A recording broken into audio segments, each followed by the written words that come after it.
What would Daring do? Chapter 13. Fall in Action. The faint scent of the fresh trimmed grass still lingered in the air at the Manhattan Square Gardens, which was an odd name given that the open field was more of a rectangular oval than an actual square.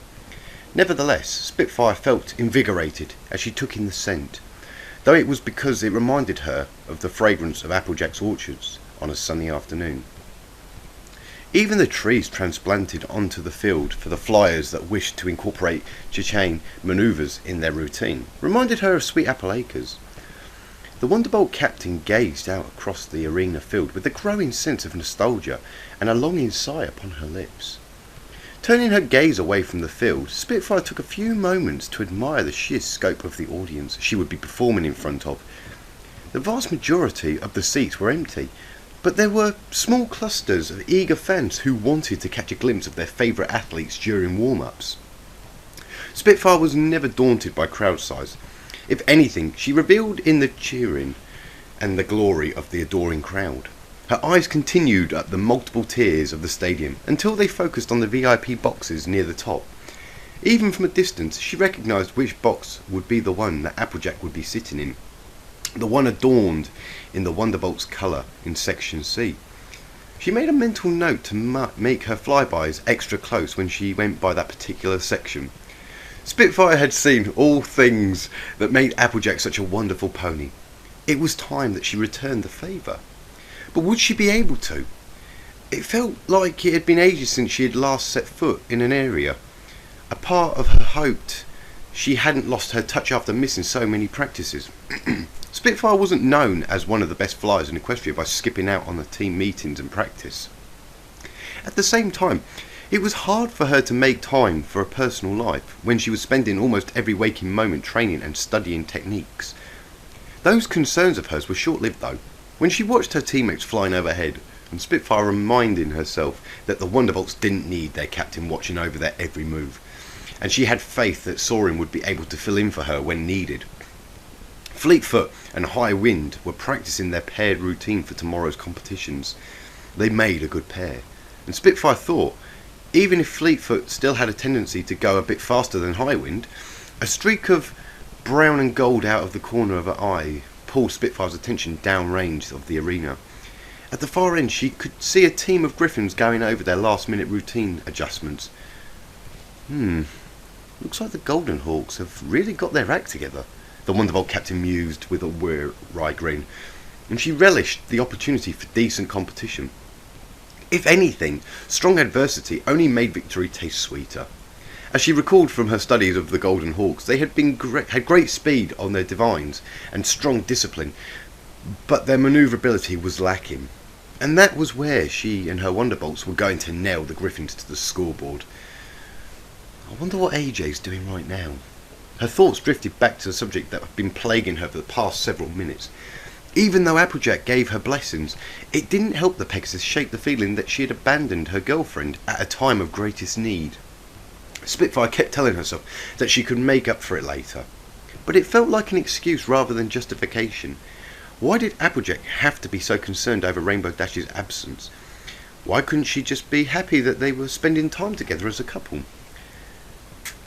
"You haven't listened to a word I've said, have you?" Saurin's word barked directly into her ear, which derailed her train of thought and left no survivors. She recalled for a moment, ears flattening against her head, before she realised that Saurin had been talking to her the entire time, and she hadn't caught a word of it. Rather than be apologetic, though, she instead shot her friend a harsh glare for yelling into her ear. "What? No, of course I was," she insisted, with all the persuasive power of a foal who had been caught napping in class. "Fleetfoot was very, good, doing her things." The unconvinced stare she got in return was enough to convince her to a hasty retreat.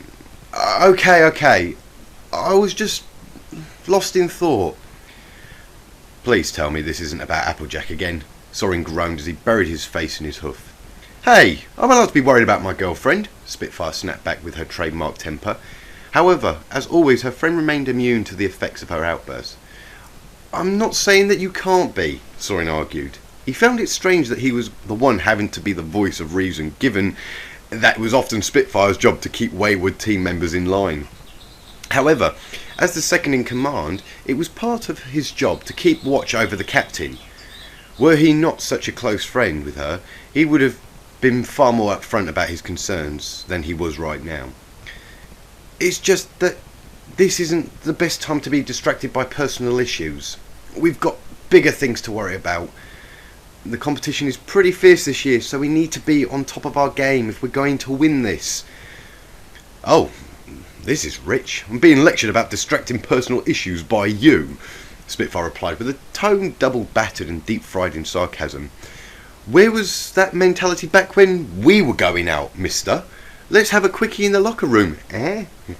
Now was not the time to be breaking out into an argument. This was exactly why he needed to be delicate addressing the issue. But it seemed that even his attempt at civility was provoking his fellow Wonderbolt.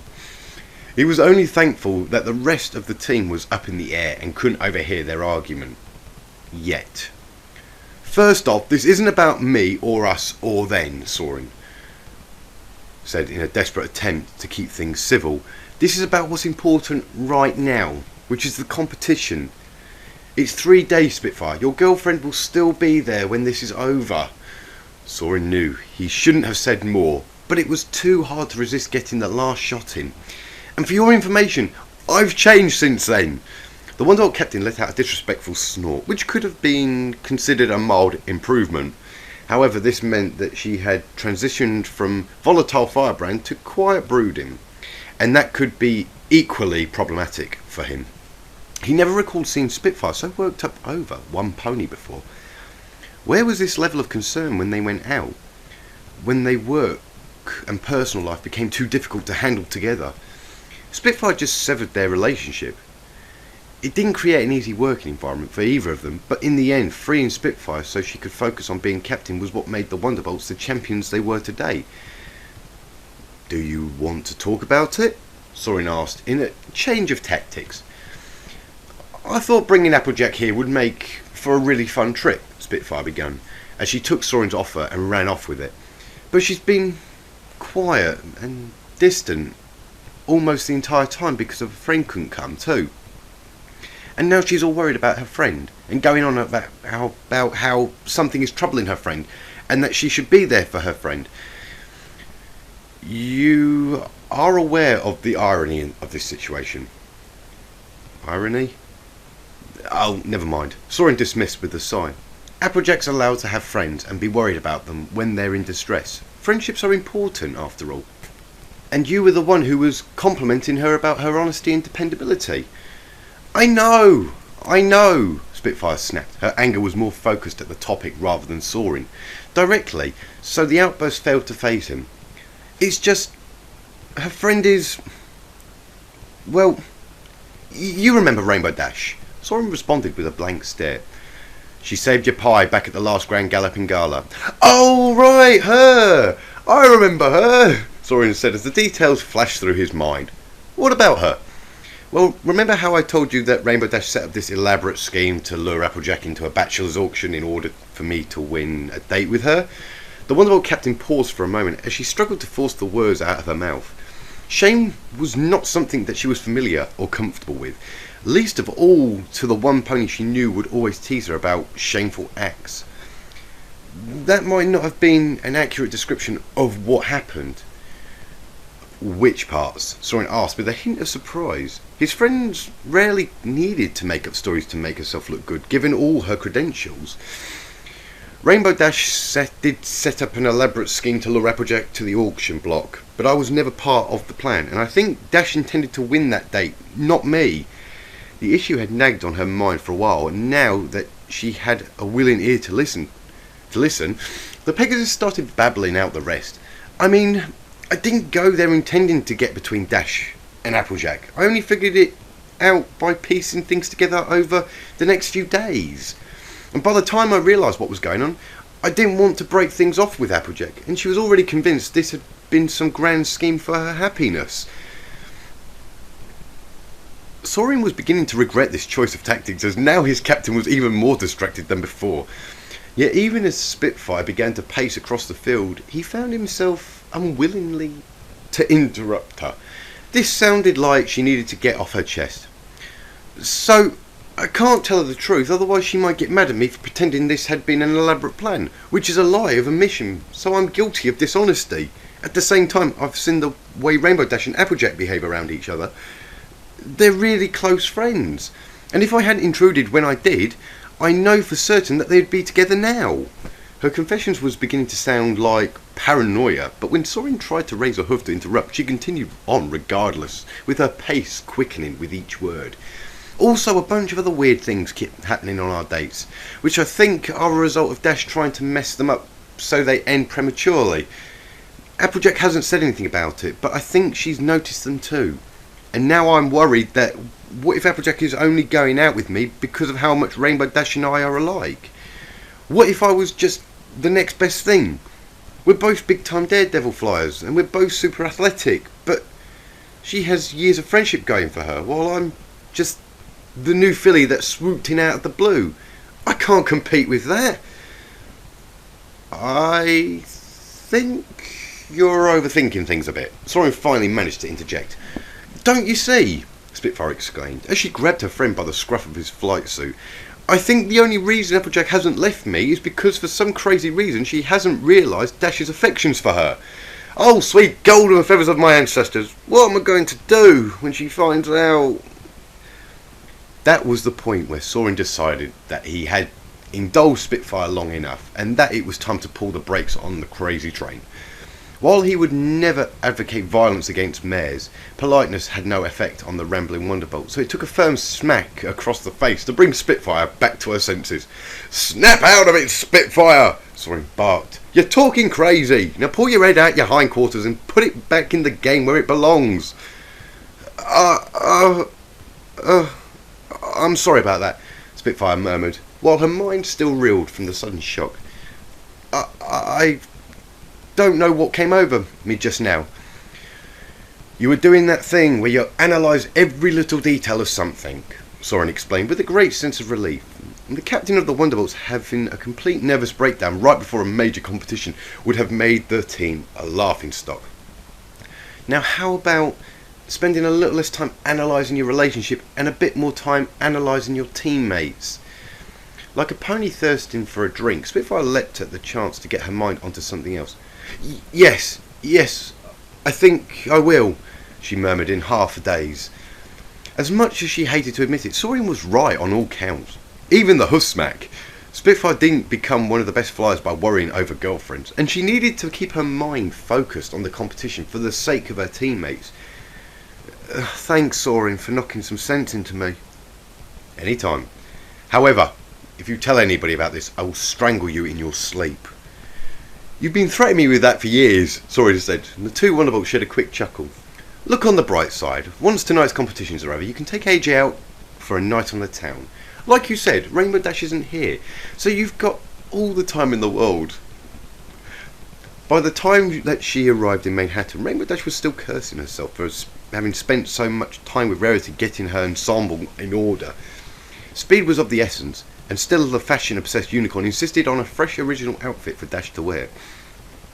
By the end of the fitting, Rarity was one step shy of bolting Dash to the ground just to keep the impatient Pegasus still long enough to finish. The only thought that compelled the Pegasus to stay when all other thoughts shouted go was her desire to look nice for Applejack. That and Rainbow Dash wasn't going to take the risk of flying all the way to Manhattan only to get turned away because the VIP section had a strictly enforced dress code. If she weren't in such a hurry, Dash would have taken the time to admire the sight of Manhattan Square Gardens when she touched down.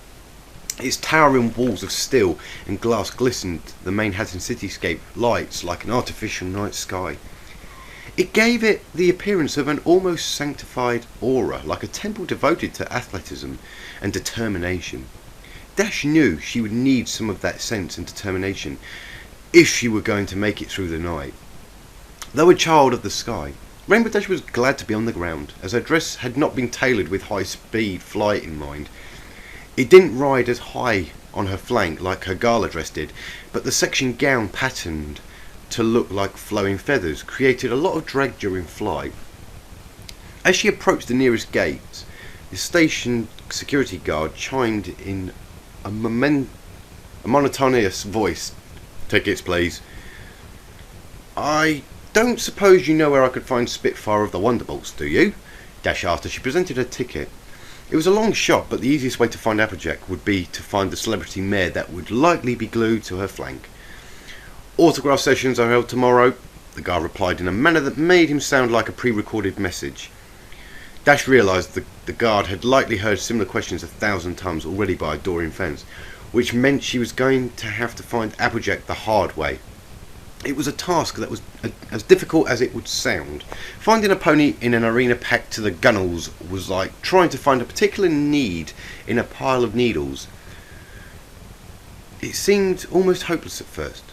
No, you can't give up now, she scolded herself. You need to do this for her. You owe it to her. Rainbow Dash felt she owed her friend far more than she could ever give in just one night. Applejack had been nothing but a friend to her, and she had scorned that friendship because she wanted something more. With a renewed sense of determination, Rainbow Dash began scanning the crowds as she flew overhead. At random intervals, she'd dip into the crowd to stop a few random patrons. Excuse me, have you seen my friend?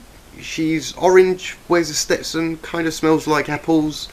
Every time, though, she left empty-hoofed and had to continue her search on occasions. She would ask if they'd seen Spitfire, but that stopped when someone answered that the Wonderbolt was on the field doing warm-ups. If Spitfire was on the field with her team, then Applejack would be on her own somewhere in the arena. Rainbow Dash was beginning to lose hope when out of the corner of her eye she caught a glimpse of orange and yellow and brown leather. It took all her willpower not to just shout out her friend's name whilst galloping through the crowds, instead opting to keep her composure. She was, after all, Rainbow Dash, the epitome of cool. Okay, Dash, gotta play this cool. She used the crowd to mask her approach until she was only a few feet behind her friend, and the sight of Applejack in such a dejected state sent a pang of guilt through the Pegasus. There was no denying that this was her fault, and it was her responsibility to right this injustice. "Hey!" she called out. "Now what's with the long face?" That was the moment of truth.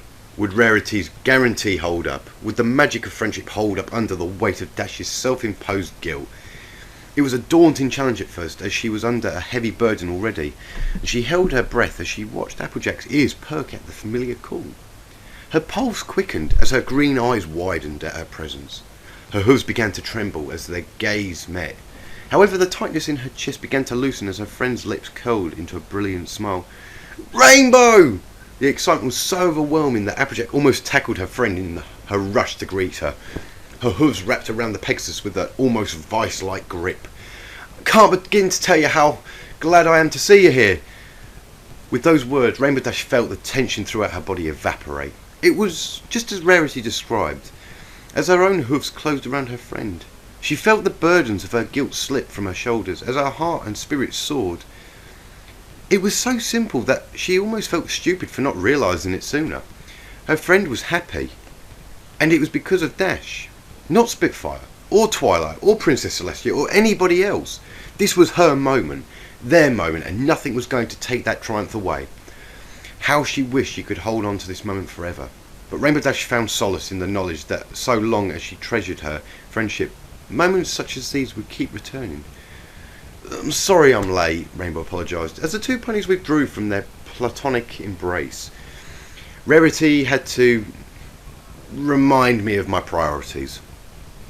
"Ain't no need for apologies, Dashy. You're here, and that's all that matters." It was almost as if Applejack had wiped away all her past transgressions with just a few words.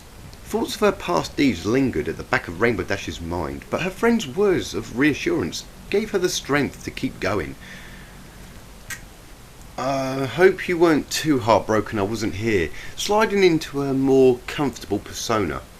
Rainbow Dash blanketed her lingering worries with her usual air of self-absorption.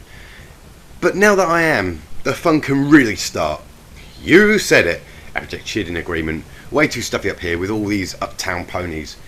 How about you and I slip outside and have some real fun?" Rainbow's words stumbled in her throat as she tried to find a proper response. Her rational mind knew that it was an innocent question, but that didn't stop her mind from flashing mental images of a less than puritanical nature. Real fun, she managed to eke out. Applejack flashed a wide knowing grin to her friend as she led her by the hoof. Yeah, they got all kinds of fair games set up outside. It'll be a hoot. Oh, fair games. Of course. Rainbow Dash wanted to slap herself across the face for being so obtuse, but instead masked her awkward feelings with an equally enthusiastic smug. Do I smell a little challenge coming up? You bet your feathers I'm challenging you. Rich or poor, young or old, every pony enjoyed the fun and excitement of carnival games. A section of the arena's outer grounds had been converted into a miniature amusement park for patrons to enjoy while they waited for the air show to begin. It was a very stark change in atmosphere compared to the inner halls of the arena, but both Applejack and Rainbow Dash felt more at ease being around ponies who considered themselves rich in friends rather than coins. But while many of the colts and fillies were interested in the face painting and the oversized mascot dawdling out balloons, the photo opportunities, Applejack and Rainbow Dash set their eyes on games of skills, and there were a plethora of options to choose from. But after sampling a few of the pair eventually settled on ring tossing game. So what's with the fancy get up? Applejack quipped as the unicorn operating the ring toss game gave the pair 5 hoops each. I know this is a big party, but that's a bit much, don't you think? Rainbow couldn't deny that she appeared to be a bit overdressed. Her friend was saving her dress for the final night as opposed to Dash, who lacked such foresight to bring in the necessary luggage. The Pegasus replied with a sheepish rarity insisted on it. The question, while innocent, was timed well enough to throw off Rainbow Dash's focus and caused her first toss to fall short of the milk bottle targets. Well played, AJ. Well played. Well, 2 could play at that game, and Rainbow Dash waited in patient silence on the sidelines as her friend began lining up for her shot. Just as Applejack was about to throw, she popped her question. So, have you and Spitfire slept together yet? The question had the desired effect. Applejack almost jumped out of her skin from shock, which caused her throw to fly so far off course as she wound up hitting the booth operator in the face. Now wait an apple-bucking minute, Applejack stammered as she tried to fight down the crimson hue rushing to her cheeks. Where in the hay did that come from? Haven't you heard of a little something called tact? Why would I need one of those? Dash replied with a sly grin. She could tell she had succeeded in turning Applejack's focus into a complete train wreck. Perhaps it was a bit of an underhanded tactic, but competition always had a way of making Rainbow Dash forget such frivolities of etiquette. Her choice of tactics had a secondary boon, as Applejack was far too preoccupied to play interference during her next turn. Well, we've done stuff together, Applejack stammered. Dash hadn't expected an actual answer, but it seemed that Applejack felt an honest answer was still the best. I mean, we've gone to sleep and woken up together, but we haven't done that. Really? Rainbow said as she feigned confusion. Free from interference, Dash was able to land her next shot with ease. All those years of playing horseshoe was paying off. If I were going out with Spitfire, I would totally try to. Well, you know.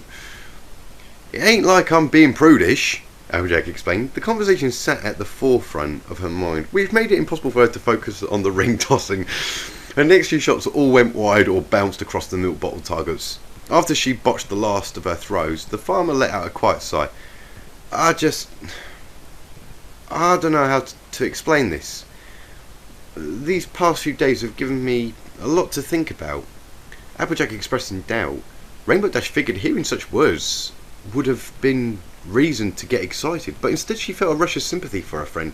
The smile was gone from her freckled face, and it reminded Rainbow why she came to the airshow at the first place. Hey, I didn't mean anything by all that, Rainbow interrupted. I was just trying to mess with you again. It's your relationship, and you're allowed to take things as slow as you want. The Pegasus was able to breathe a mental sigh of relief when she saw Applejack's mood take an upswing. With that disaster averted, Rainbow focused on preparing her last ring toss.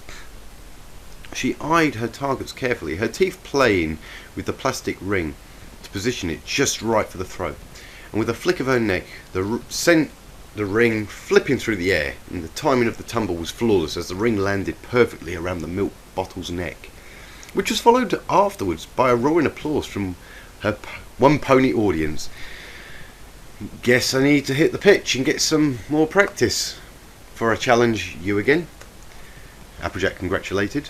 Rainbow Dash didn't just win with their personal contest, but also a prize from the game booth itself. Both ponies had forgotten about that part of the fair games, so it came as a surprise when the game operator floated a prize over to the Pegasus. Even more of a surprise with the prize itself, a stuffed toy of the Wonderbolt Captain herself. Here, you can have this, Rainbow said as she gave the Spitfire plushie to her friend. Really? Toy or not, it was a symbol of Dash's victory, and it seemed unusual for the Pegasus to be so willing to part with it. I don't know what to say, except thank you so much. She took the plush toy and settled it upon her back. She can act as a stand-in until the real one comes back. Rainbow Dash felt a strange sense of ease with those words. Maybe she was finally coming to terms with Applejack's relationship. She was about to suggest moving on to a new booth game when the nearby PA speaker crackled to life. Fillies and gentlecolts, tonight's main event, the solo flight performance, will be starting in 10 minutes. Please proceed to your assigned seating. So much for a rematch. Rainbow figured it was probably for the best since she didn't want to spend the entire evening beating Applejack.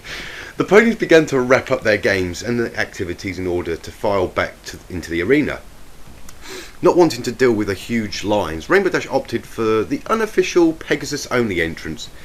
Come on, I know a shortcut, she announced. Rainbow didn't even have to wait for an acknowledgement before she wrapped her hooves around Applejack's midsection and hoisted her into the air.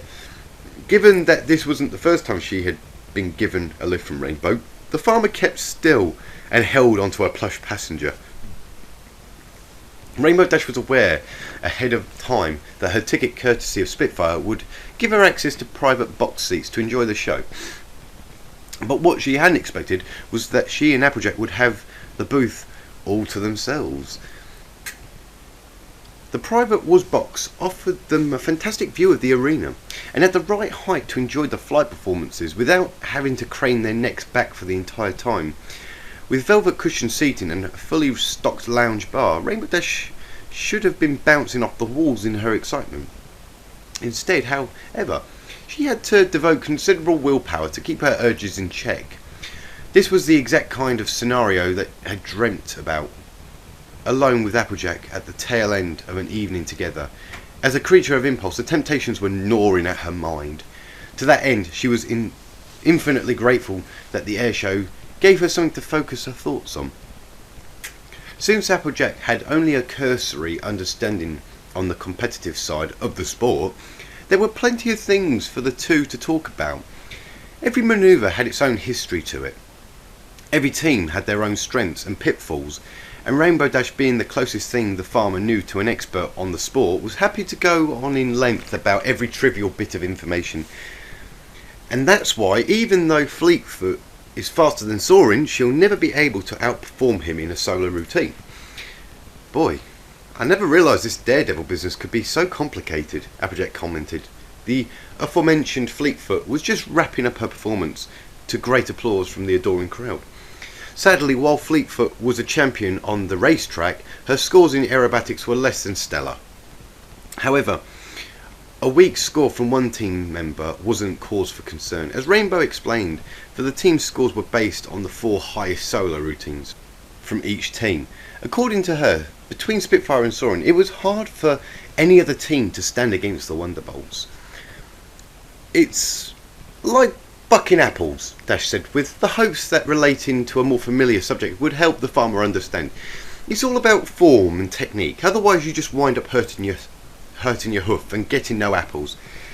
And here I thought you never paid attention to my apple lectures, the farmer joked, followed by a quiet chuckle. I guess it just looks complicated to us ground pounders, 'cause we just ain't used to the idea of flying. The Earth Pony had a point. Rainbow Dash, for the life of her, couldn't understand how any pony could look at farming and go, I want to spend the rest of my life waking up at the crack of dawn, work long hours, moving heavy loads for meagre pay for the rest of my life. To each their own, she reminded herself. Up next, is a pony who needs no introduction. Stomp your hooves in applause for the one, the only Spitfire of the Wonderbolts. Both ponies shot to attention at the speaker's announcement. Even in the shelter of the private booth, the roar of the crowd reverberated all the way up to them, spurring them to applaud as well. Woo! Go on, Spitfire! Applejack cheered as the Wonderbolt Captain took to the sky. Even though Applejack had gone to the air shows with Dash in the past and had seen the Wonderbolts perform before, this marked the first time that the farmer paid close attention. Before, Spitfire was just the orange-maned one. That was hard to discern from the other sky blue blurs that soared overhead. Tonight, however, Applejack got her first taste of the grace and form of the pony she was going out with, and she glanced over to her friend and was relieved to see that even Rainbow Dash was getting into the spirit of the games. And that mixture of adoration, enthusiasm and ambition that adorned the Pegasus's face had been sorely missed by the farmer. It was the look that she had whenever she saw the Wonderbolts perform, and it always warmed Applejack's heart to see her friend so happy. The last few days had been lacking in that expression, and it had been one of the things that had been worrying her. "Tell me about Spitfire," Applejack spoke, but she relaxed back into her seat. "What do you mean? You're the one going out with her. I mean, tell me about her as a flyer, like you did with all the others," she explained. There was no reason why Dash couldn't. If anything, Spitfire was probably the one Pegasus that she had studied more than any other. "Spitfire has always been about technique and precision," Rainbow began as the pair settled in to watch her performance. "Her signature move is the Rising Phoenix, and she goes into a free fall and then pulls up at the last second with a huge flaming contrail that fans out like giant wings as she soars over the crowd. It's always the last manoeuvre in her routines." Applejack imagined that such a stunt was a lot more impressive if you were in the crowd that she soared over rather than sitting all the way up in a private box. Still, Rainbow's explanation had piqued the farmer's interest. It probably wouldn't beat a sonic rainbow, but it would be hard for any pony to dislodge her opinion that Rainbow Dash was the best flyer in Equestria. When she first joined the Wonderbolts, she merely made the cut, and some of the older members wanted her cut from the rooster. She struggled at first, but the captain at the time and every pony else saw that with each competition, Spitfire just got better and better. Even when the press was lampooning her, she never stopped training, and they say she used to spend her off hours in the archives watching all the old films of past tournaments. "That's some real dedication on her part," Applejack remarked. A sudden wave of fatigue washed over the farmer. Having been up and walking about since early morning, she was surprised that she had managed to last as long as she had. Thankfully, she didn't have to go anywhere anytime soon, so Applejack simply leaned over and rested her head upon Dash's shoulder. "Rainbow froze like a filly caught with a hoof in the cookie jar. Why did she have to use adjacent seats? There was at least half a dozen other cushions either of them could have taken." For a brief moment, Rainbow Dash contemplated feigning thirst so that she had an excuse to get up, but that meant missing a part of Spitfire's routine, as well as depriving the small part of her that was enjoying the closeness and the way that Applejack's mane brushed against her wings. Focus, Rainbow. Gotta keep it together. It's what she does. She puts her heart and soul into everything she goes after. Rainbow continued in order to maintain her composure. She had just had to focus on the air show and their conversation. There was a huge uproar in Cloudsdale when she was made team captain. Every pony said she was too young to take on the task, and a lot of talk about how she stole the position from Saurin. As controversial as it was, however, it served as a major source of inspiration for Rainbow Dash to strive for her dream. The Wonderbolt Captain was the poster pony for success through skill and determination. "What do you mean, stole?" "Back then, Saurin was the up-and-coming star for the Wonderbolts," Rainbow explained, as she recalled the numerous magazines and newspapers that featured the aforementioned stallion on their covers. He was a photogenic, and more importantly, not coupled with a volatile temper that got Spitfire in trouble on many occasions. They were going out at the time, so there was some speculation that Saurin gave her the position, which was then repaid by her breaking things off with him a few months later. That's not what really happened, right? Such actions did not sound like those belonging to the Spitfire that she knew. But at the same time, she could understand what dedication could do to one's personal life. Of course not, Rainbow dismissed. Saurin was one of Spitfire's biggest supporters, even after they broke up. It was all just rumours, started up by jealous ponies. Applejack was relieved to hear that, even though she didn't believe the alternatives for a moment. Oh, is this it? The wary farmer asked as she motioned her friend's attention to the arena. Applejack had already been watching, but what exactly was unclear until Dash's affirmative nod. The Wonderbolt Captain was in a steep angle climb towards the top of the arena, which meant she was setting up for her signature Rising Phoenix.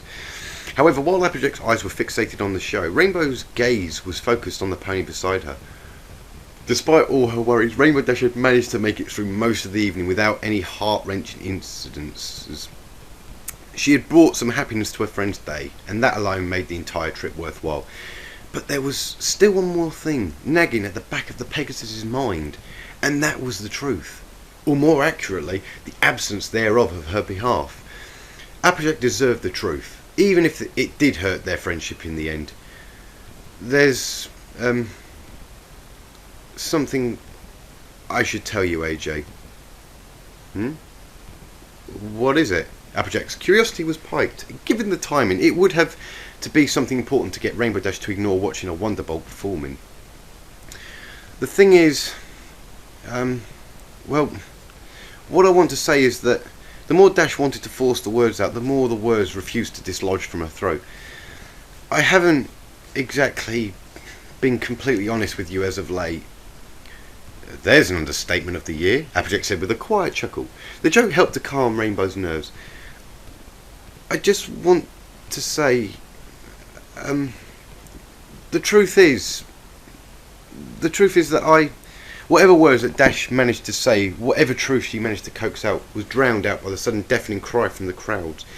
Yet they were not joyous cheers, but ones of shock and horror as a giant plume of flame and smoke billowed into the air.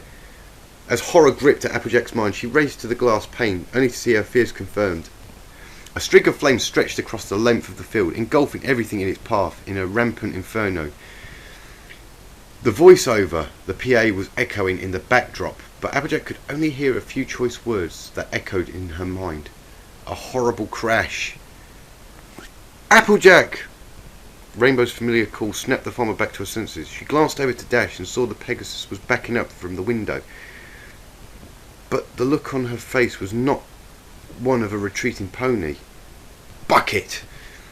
It's too dangerous, Dash. Applejack's insistence fell upon deaf ears. However, as the Pegasus began to gallop towards the glass, there was no stopping the Pegasus. So Applejack's alternative was to go along with this insanity.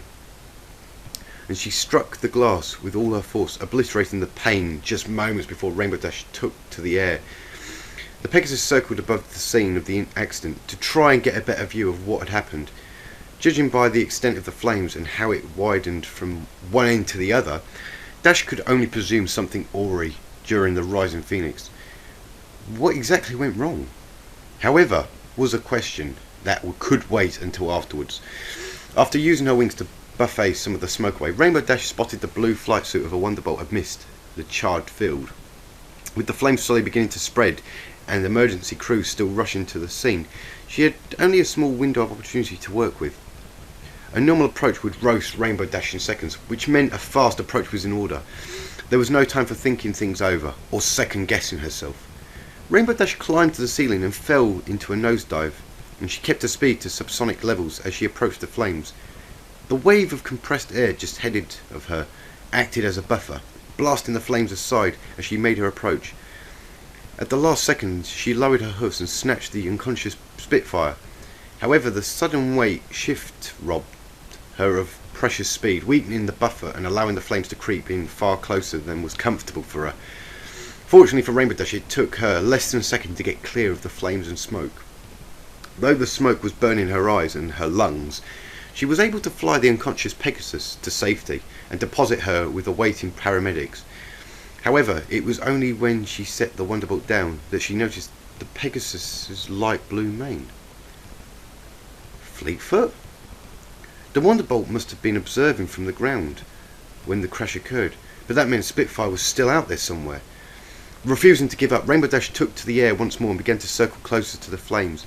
It was getting harder to keep the smoke away, which meant flapping her wings harder while continuing to choke on wisps of smoke. But her stubbornness paid off when she spotted the Wonderbolt Captain in the heart of the flames near the broken remains of a tree. She must have clipped it during the crash, but with the tree feeding the flames and presenting a growing danger, there was no time to make another long approach. Rainbow Dash could only think of one option: dive in and out as fast as she could manage. She didn't even have time to think, if she had enough space to get the necessary speed, but as Daring Do would say, who dares wins. Here goes nothing. Dash mentally braced before diving into the flames. The heat was unbearable, and the smoke clawed at her throat. Every second that passed felt like an hour, but eventually both Pegasus burst forth from the smoke, and she had just enough strength to throw herself and Spitfire out of the fire's reach, landing in a rolling heap among the untouched section of the grass. "Ah! Fire! Fire!" Rainbow shrieked as she tore at her dress in panic. The tail end of the dress had caught fire and was accelerating up the fabric, and she managed to wriggle free of the garment and throw it aside just as the whole dress began to burn. Singed and fatigued, Rainbow Dash just collapsed to the ground. "Oh, Rarity is so going to kill me." The lamented before darkness overcame her.